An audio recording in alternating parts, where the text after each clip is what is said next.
Wonderful guest today, Ron Garan, who is a real live astronaut.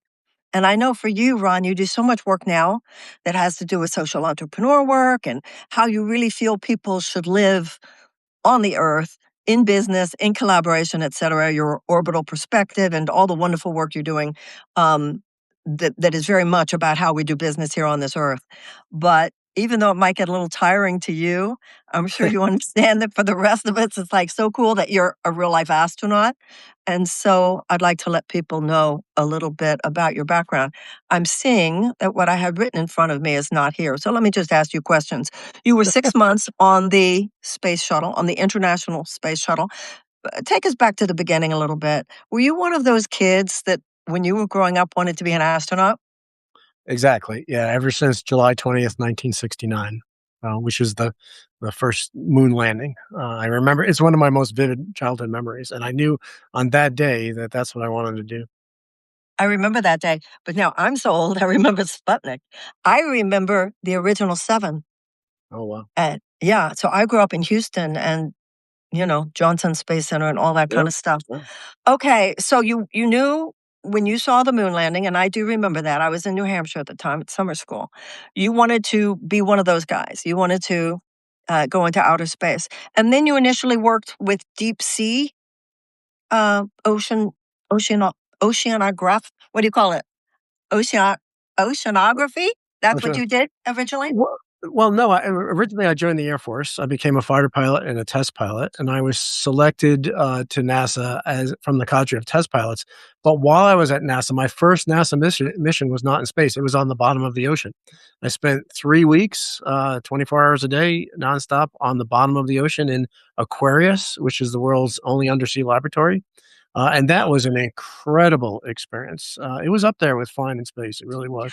I want to ask you about that. And also, I want to ask you if you have any commentary. You've probably been seeing all the news about how Donald Trump has removed all that equipment from the deep sea. So I want to hear if you want to ask anything about that.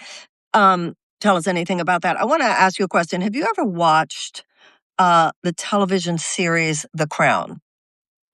I've seen an episode or so. Hmm. So there's an episode, and a lot of it is based, at least loosely, on historical fact. And apparently, this was a real story. Oh, yeah. Queen Elizabeth's husband, Prince Philip, was absolutely enamored with the moon landing. And so when the astronauts were coming to meet the Queen at Buckingham Palace, he asked her if he could have a private meeting. And he was just so into the poetry of it and the romance of it and almost the mystical quality of landing on the moon, going into outer space.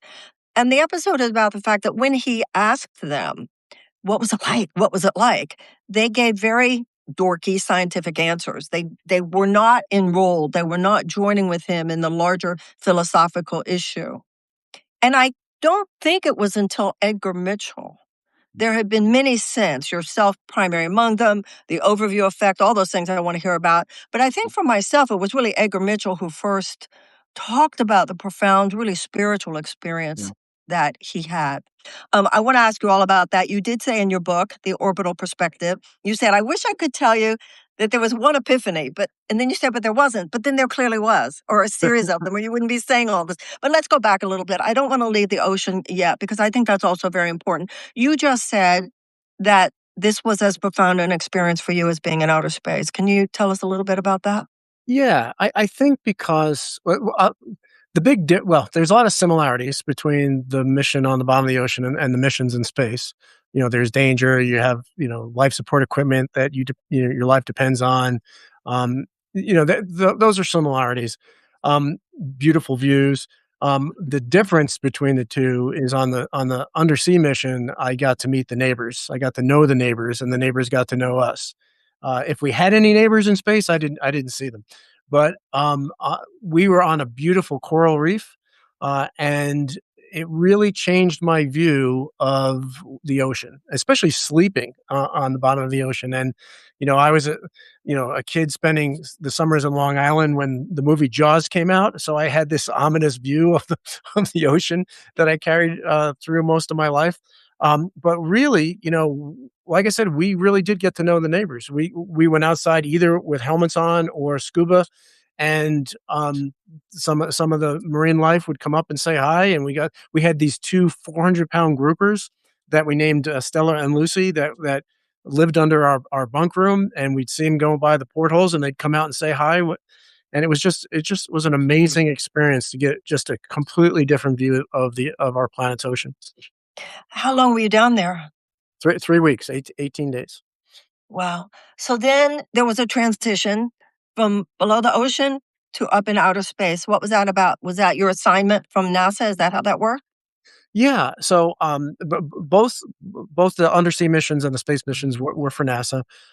My first space mission was in 2008. We brought up and installed the Japanese laboratory to the International Space Station. It was a 2-week mission. I did 3 spacewalks on that mission to help install the Japanese laboratory, and then I spent basically half of 2011 living and working on board the International Space Station after launching from Kazakhstan on a Russian Soyuz spacecraft, and did another spacewalk on that mission. So all in all, spent about 6 months in space.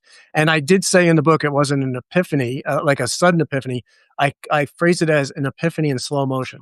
Yeah, exactly. After all of that time in space, I my view of the Earth, of civilization, of reality had a pretty profound shift. I want to hear anything you want to tell us about that. I want to go back first and ask you something else. You talked a little bit about the politics and the presidents and the leaders from Russia, how this came to be the International Space Station. How did this start? Who started it? Oh, I think it's so interesting. We're able to cooperate in outer space. We're just not able to cooperate so much here on Earth. And I know you have a lot to say about that. Yeah, that is a really great question, and I have to say part of the question dropped out, but I think I got the gist of it. But back in the early '90s, there was a big debate about whether we should bring the Russians into the International Space Station partnership. There were many people that said the Russians are doing X, Y, and Z. Until they stop doing X, Y, and Z, we shouldn't have anything to do with them, right? Those voices did not win out, and we did bring the Russians into the space program. As you remember, it was right after the Soviet Union, or soon after the Soviet Union fell. And what occurred during because of that is we brought this other organization that had a deep experience, deep history in space. It really changed the face of the space station. It really changed the design of the space station. Um, had we not done that, we wouldn't have a space station right now, because when the Columbia disaster occurred, the only way for us to get to the space station was on a Soyuz spacecraft. But because we did that, what happened was personal relationships developed, a certain level of trust developed. And right now, despite everything has happened, that is happening in Ukraine, we still have cooperation in space, albeit that cooperation is very fragile at the moment. But what we have now, because of that, is a platform that we could jump off from, and hopefully address some of the challenges that we face. And so, what we normally do is we find those things that we agree on, and we use them as a stick to force the things that we don't agree on, and that just never works. But in this case, we what we agreed on is the awe and wonder of space exploration, and we were able to use that as like I said, a jumping off point where we continue to keep the dialogue open, continue to talk about the things that we do share in common.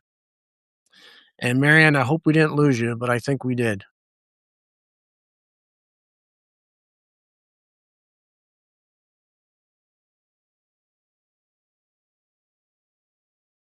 So I think I'm on my own now. I don't know.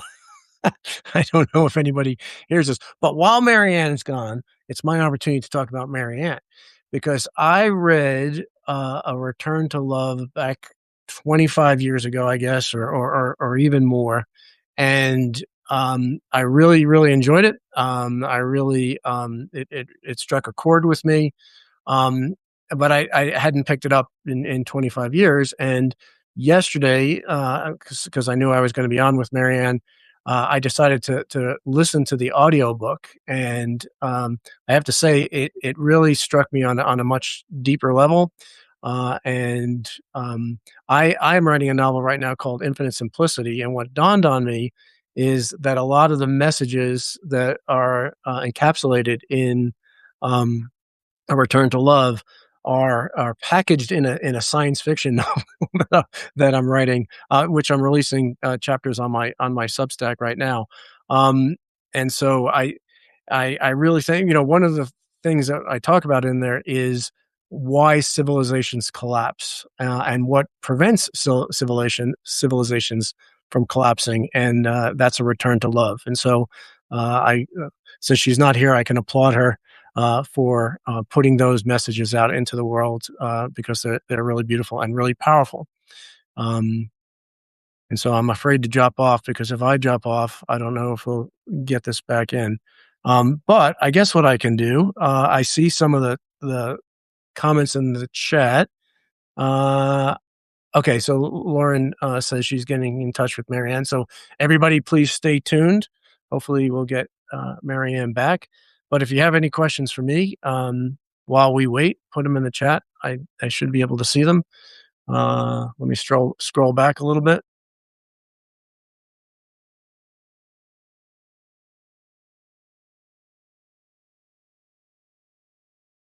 Okay, I don't see any questions in the past. But how did you get?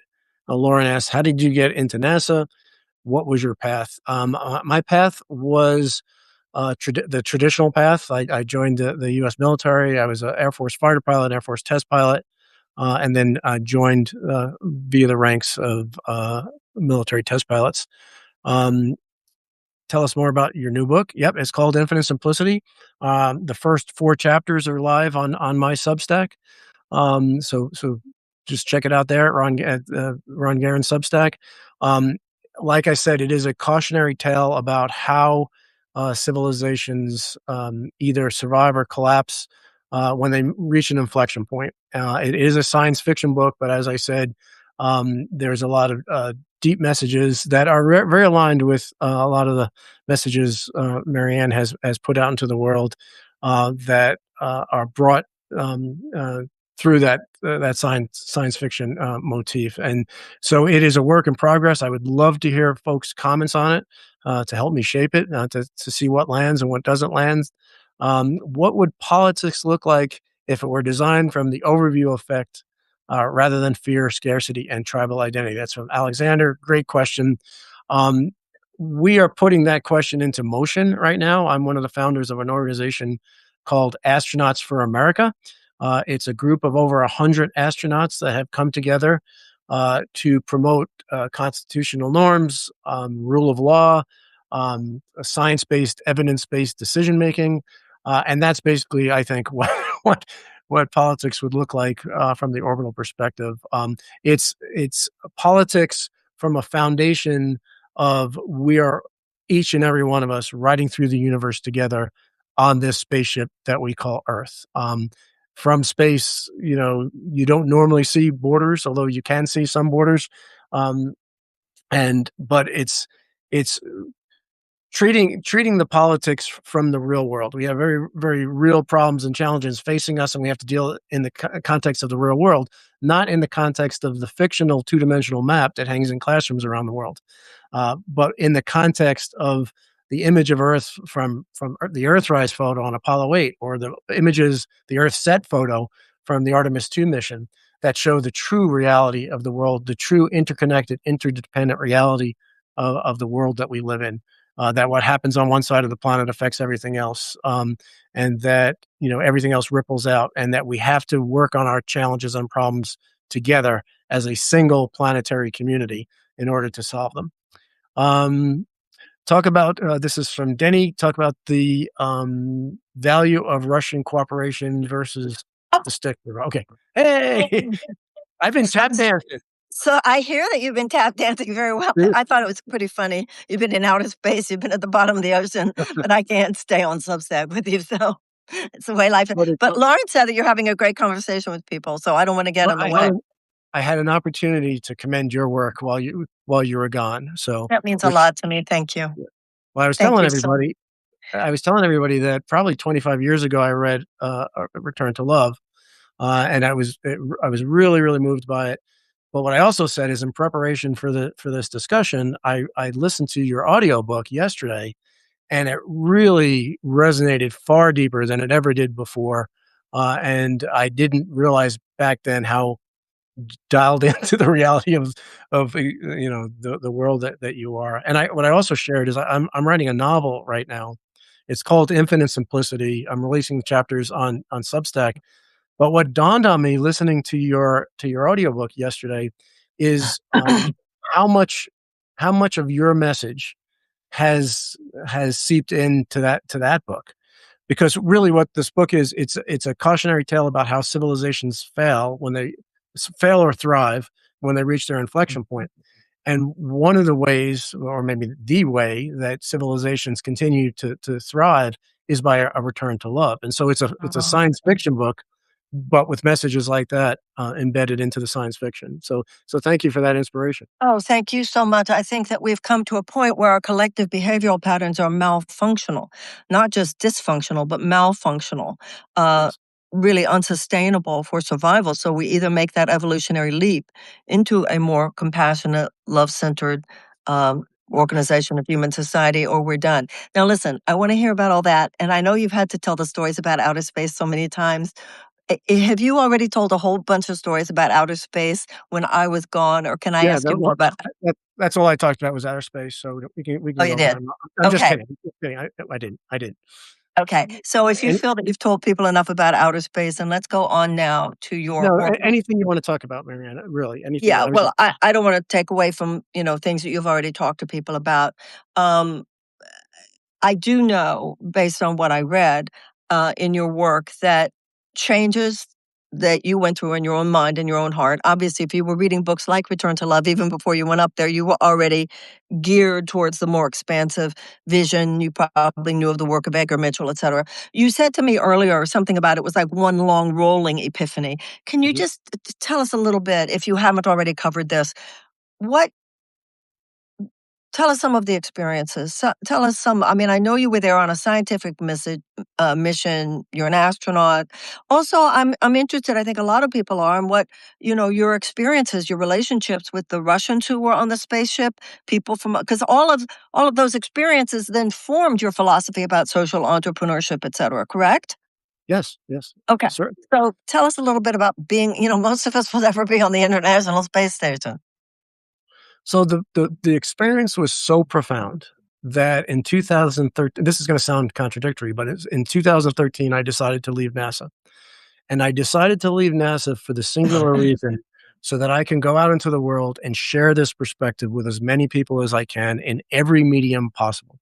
So I started writing books, I started making films, I started painting. I traveled around the world doing public speaking. I still do that to this day. So all of these things were my desire to share this perspective because I found that this perspective was so powerful, especially in the problem solving process. We have so many challenges, so many problems that we face right now, but we can't seem to solve them because we can't get out of our own way. And this perspective that I call the orbital perspective has such a powerful way to solve these problems. So that's the premise. But I think the first time I looked out the window, I was launched on Space Shuttle Discovery. The main engine shut down. We went from being pushed into our seat, feeling like an elephant was sitting on our chest. 3 Gs to being weightless instantly. And once my tests were over, maybe a couple hours later, and I got to unstrap and float over to a window and see the Earth for the first time, it really, really took my breath away. And the thing that really hit me first and it was the thinness of the atmosphere. And what was really interesting about that is I had been an astronaut for 8 years before I flew in space. And for 8 years, I listened to crew after crew after crew coming back and saying, "You're not gonna believe how thin the atmosphere is so thin." So I had this mindset that it's gonna be really thin. It is you can't even describe. The pictures don't do it justice. It's just paper thin. And I was hit with the sobering realization at that moment that that paper thin layer keeps every living thing on our planet alive. And so you see the fragility of the planet, but you also see the indescribable beauty. And I would not have been able to put it in these words at the time, but you feel this feeling of unity. You see it, that it's one thing, and that we are that one thing, and it's so precious, and it's so beautiful, and what I experienced in space was a profound sense of gratitude gratitude for the opportunity to see the planet from that vantage point, and gratitude for the planet that we've been given. And in some way that I don't think I'll ever be able to fully explain, being physically detached from the earth made me feel deeply interconnected, not only interconnected, but deeply interdependent with everyone and everything on it. That unity was visceral. And that's what Edgar Mitchell talked about, back in the 60s. And Rusty Schweiker, it was another, early astronaut that talked about these things. Now, when you first went up, how many people were with you? So the I was on Space Shuttle Discovery. There was 7 of us on the crew. The crew was led by Senator Mark Kelly. It was Wow. that Wow. mission. We Wow. had a Japanese astronaut on board with us, and when we got to the space station, uh, there were 3 folks on the space station at the time, 2 Russians and an American. Garrett Reisman was the American. He's one of the co-founders of Astronauts for America. I don't think you were on when we talked about that.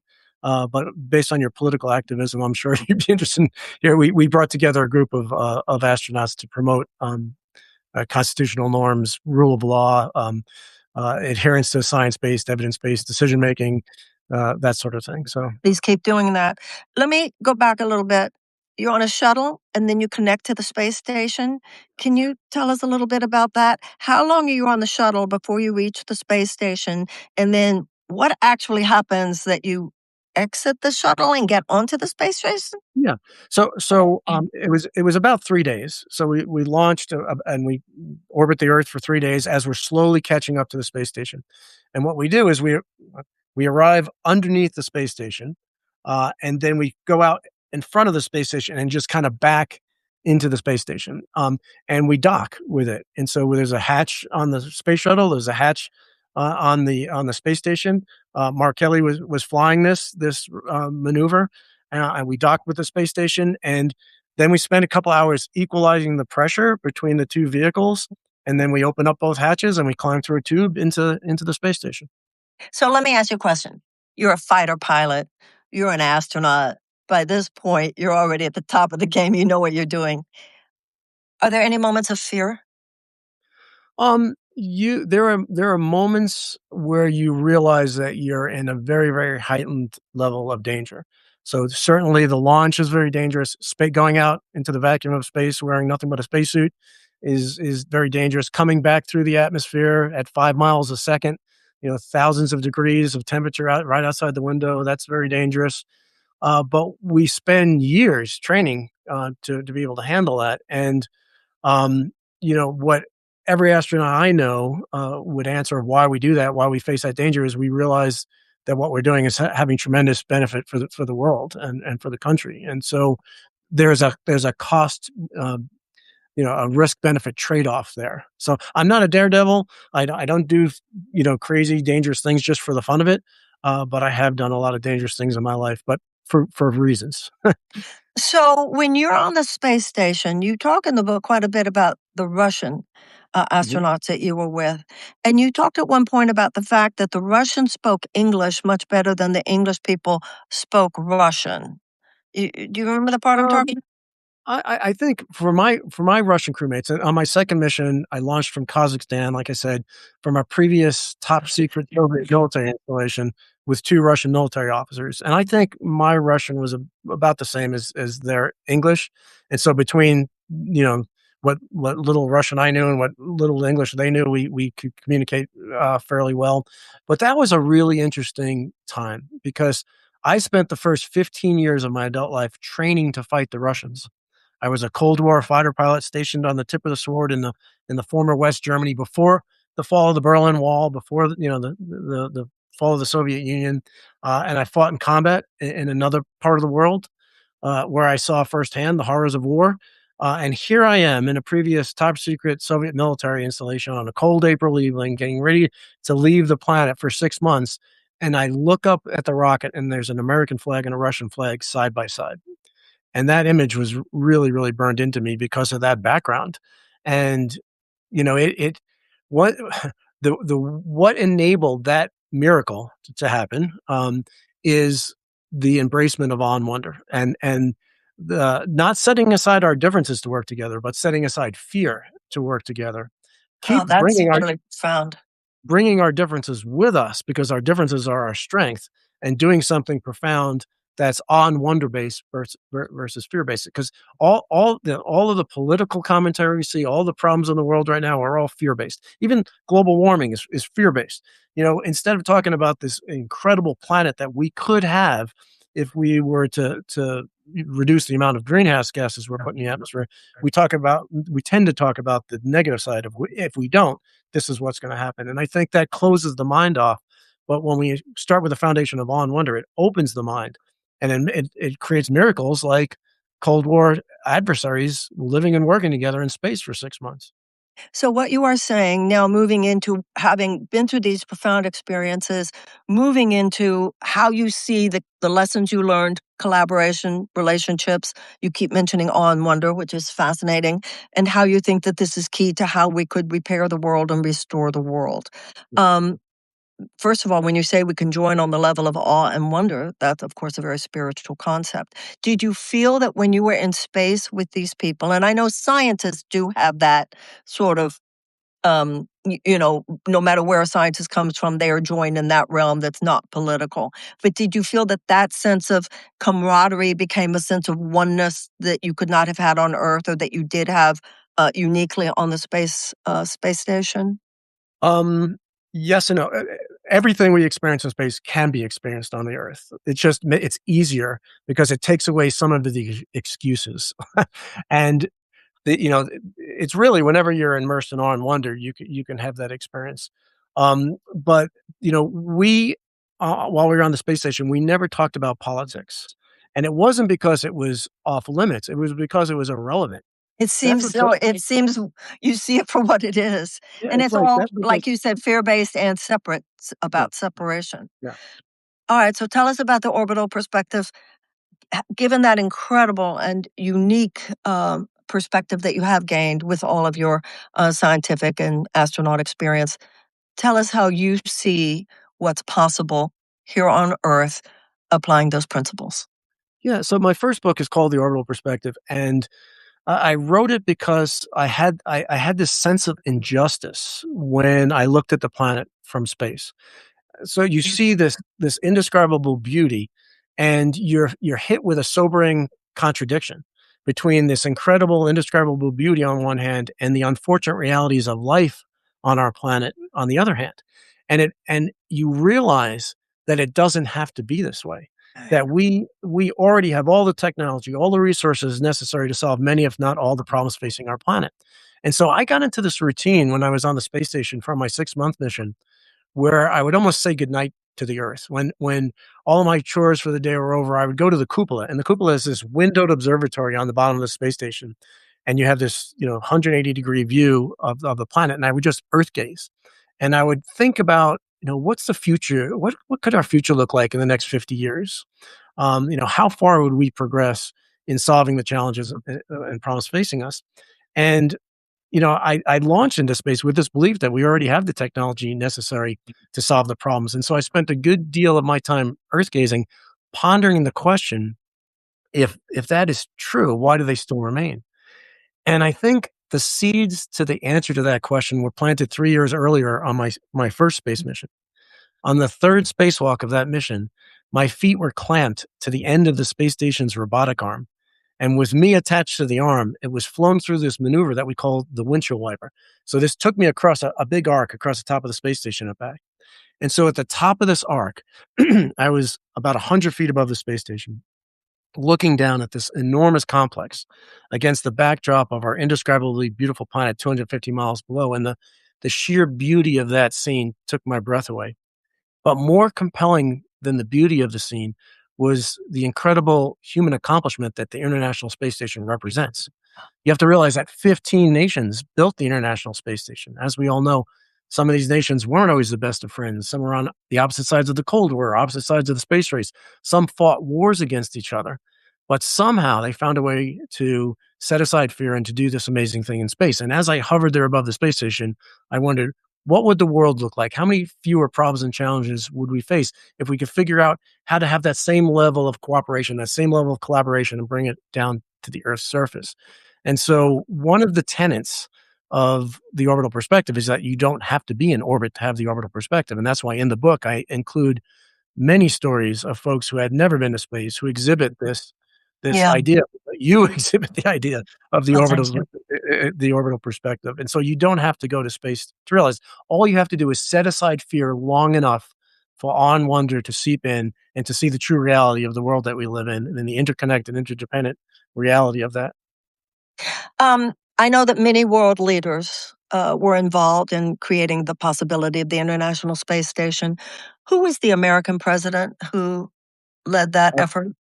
Clinton was the president when the decision was made to bring the Russians into the space program. And part of the reason why he did that is because the Soviet Union had just fallen.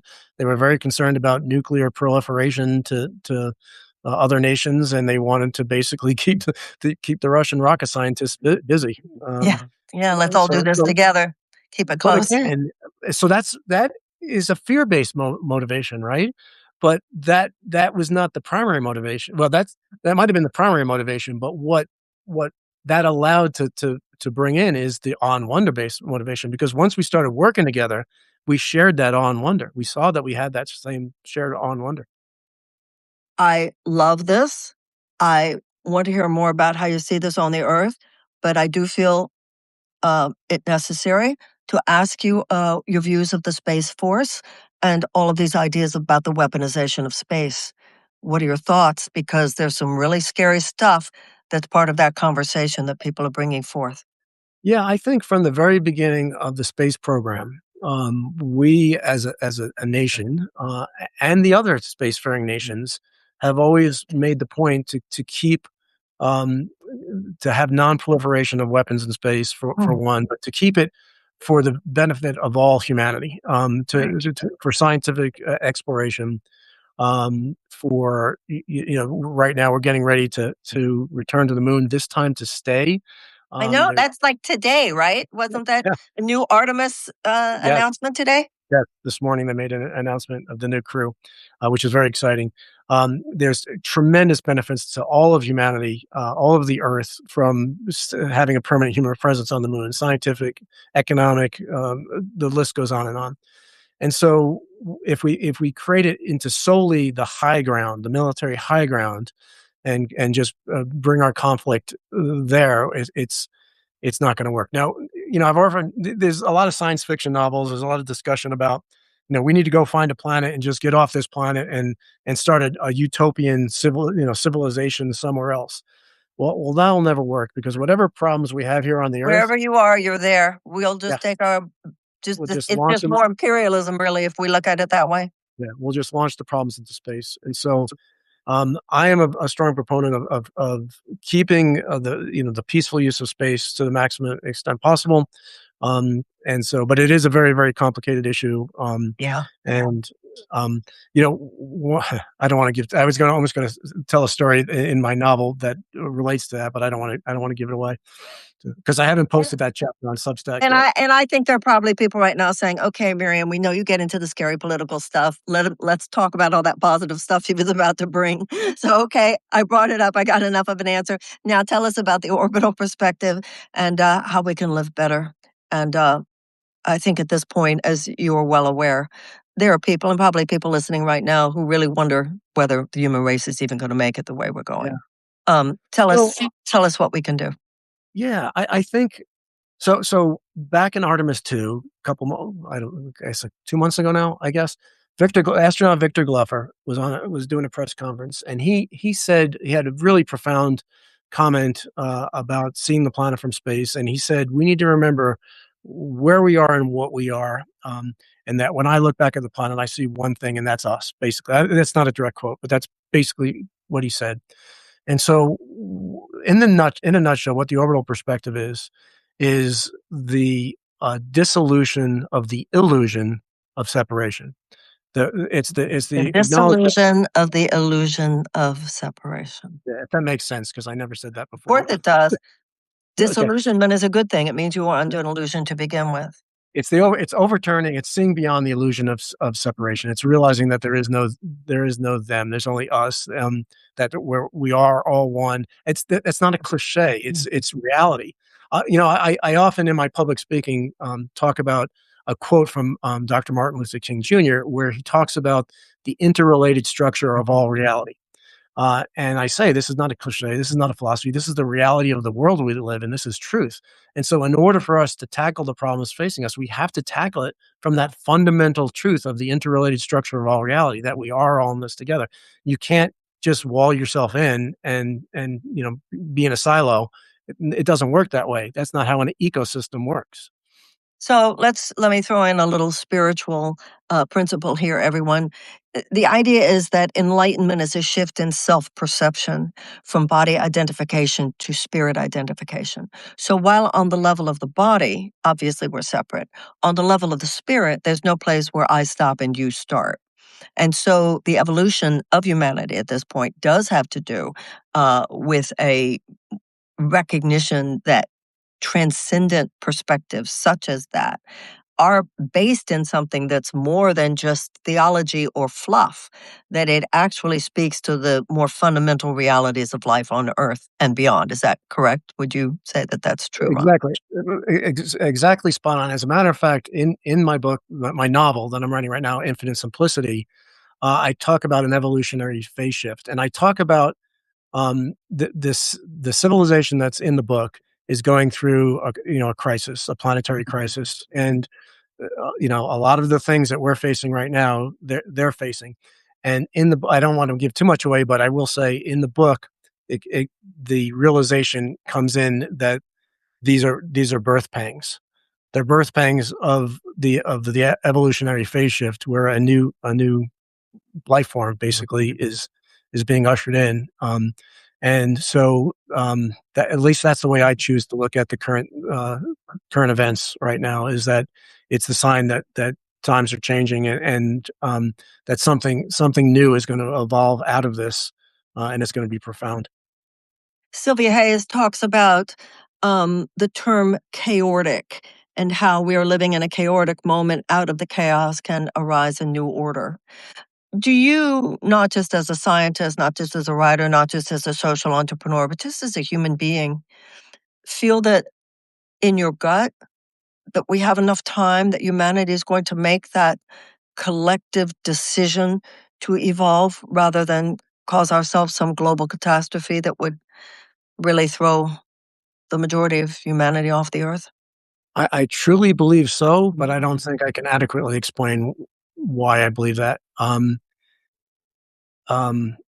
just sense that we're going to get through this. So Do you think the fact that you yourself have spent time in outer space has made you lean a little more in that direction, that your experience of such awe and wonder has also delivered you to a greater hope and possibility?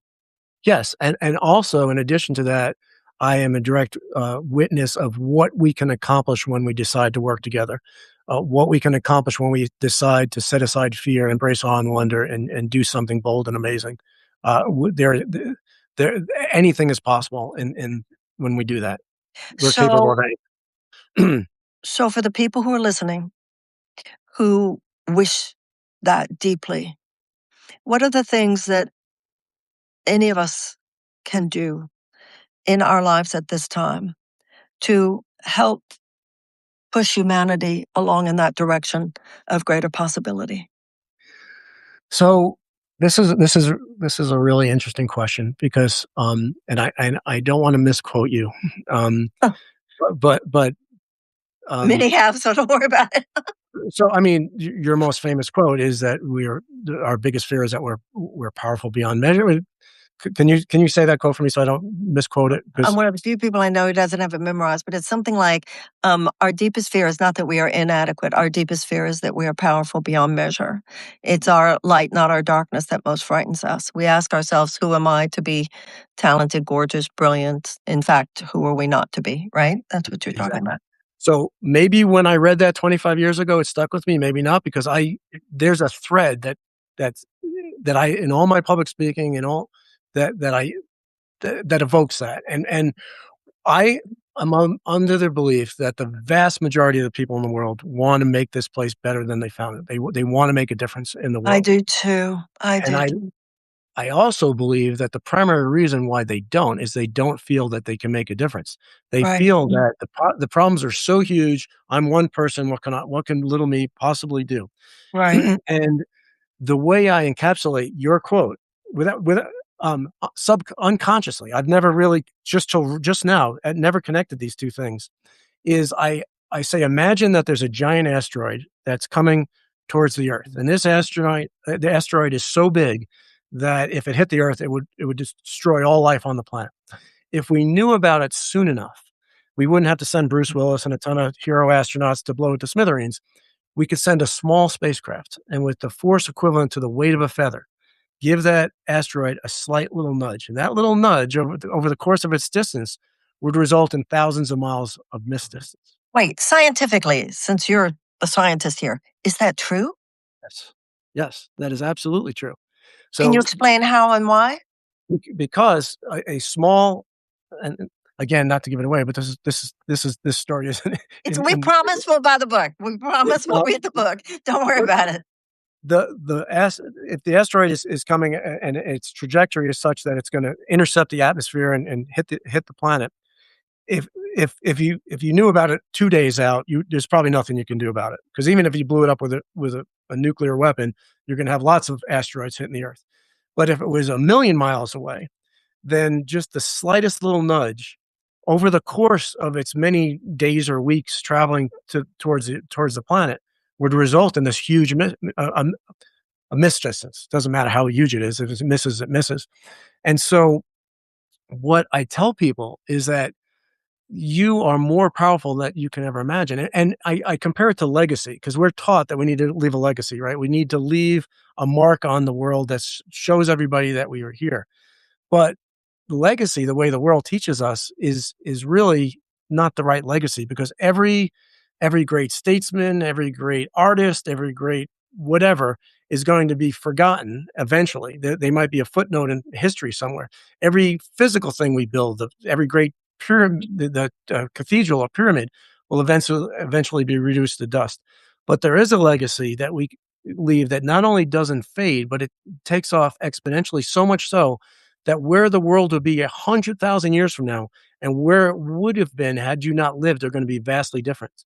So at the end of the day, when you set your head on your pillow, all you have to say is, did I make more positive nudges or negative nudges? Because every word, thought, and action that you say ripples out in all directions and affects not only the trajectory of your own life, but the trajectory of the entire world in a profound way that we don't even realize. And so we are powerful beyond our wildest measure. You know, everybody, we've talked before about how this is a moment of collective, not individual um, power. You know, it's not one person who's going to make all the difference, or 100 people, or even 1,000 people. It's anything that any of us do on any given day that contributes to the field of greater possibility. That could be a Facebook post. It could be an article you write. It could be a lie that you correct on the internet. It could be anything that you do that maybe, and I think one of the reasons the internet fascinates me is you don't know who might be reading it. You might do one post and you think, well, what difference does this make? But you don't know. So, and also I think just the fact that you did it, the fact that you put the energy out there, I see that in my own life, Ron, that there are things that happen in my life, and if once you look at life this way, it's like Einstein said, either everything's a miracle or nothing's a miracle. If you look at every moment as pushing things forward, more grace, more awe and wonder, as you were saying, more kindness, more compassion, more effort to get real, go deep. We're all contributing to that greater possibility, which is that nudging of the asteroid, right? Exactly. And even in the evolutionary um, arc, you know, the idea of the evolution of a species, it's never that the majority of the species moves in a different direction. It's a critical mass moves in and that's really what we're dealing with, right? Yeah, it's all about inflection points. We just need enough folks that get it, that there is no them, there's only us, that you get a tipping point and off you go. I think what's really lovely about you, and I know I'm going to have to let you go because I know you have other interviews to do, and I'm so grateful to you. I sometimes, Ron, you have such extraordinary achievement under your belt, and you are this advanced scientist, astronaut, and so forth. And I really want to thank you, and I think other people listening to you feel it too. You include the rest of us. And I can tell that you've been touched by that awe and wonder, because there's a humility about you that you don't always find in white guys who have achieved as much as you have. So I really want to I really want to thank you. You were very encouraging. Tell us what else you want us to know. I know Lauren's putting your website, the names of your books, as the Orbital Perspective.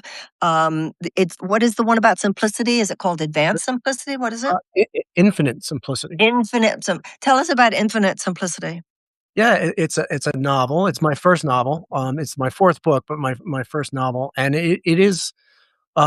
I felt inspired to write it because I feel in my heart that we're reaching our own inflection point, and so I wanted to explore the question of when civilizations hit an inflection point, how do they survive?